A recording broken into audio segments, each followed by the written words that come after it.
முன்னாடி வந்து நீங்கள் வந்து இன்டர்வியூவில் வந்து ஜாப் இன்டர்வியூவில் வந்து மிஸ்டேக் பண்ணக்கூடாது சொல்லியிருந்தேன்.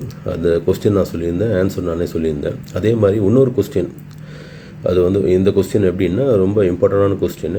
மோஸ்ட்லி எல்லா இன்டர்வியூலையும் இந்த கொஸ்டின் வந்து உங்களை கேட்பாங்க. அதுக்கு நீங்கள் வந்து பர்ஃபெக்டாக பதில் சொல்லணும் அப்படி சொல்லிட்டு தான் இதை நான் சொல்கிறேன். அது என்ன கொஸ்டின் அப்படின்னா, what is your biggest weakness அப்படி சொல்லிட்டு கேட்பாங்க. அதுக்கு நீங்கள் வந்து டக்குன்னு ஐ எம் ஏ பர்ஃபெக்ஷனிஸ்ட் அப்படி சொல்லாமல் ஆனஸ்ட்டாக வந்து ரிப்ளை பண்ணணும். எப்படின்னா, for example, earlier I used to do my work myself. I take my responsibility myself. I will not delegate my work to any of my team member because I want my work to be more perfect. So nowadays I am trusting my team members. I am delegating the work to them. Okay, so I am working on it. அப்படி சொல்லிட்டு சொன்னீங்க அப்படின்னா அது வந்து ரொம்ப ஆனஸ்டாக இருக்கும், ஜென்யூனாக இருக்கும்.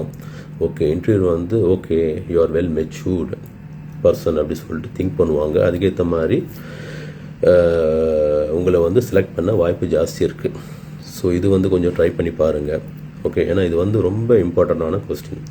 What is your biggest strength, அதே மாதிரி what is your biggest weakness சொல்லிட்டு கேட்பாங்க. ஏன்னா நிறைய பேர் வந்து இந்த கொஸ்டினில் வந்து ஃபெயில் ஆக வாய்ப்பு ஜாஸ்தி இருக்குது. அதனால தான் இது சொல்கிறேன் உங்களுக்கு. Okay, take care.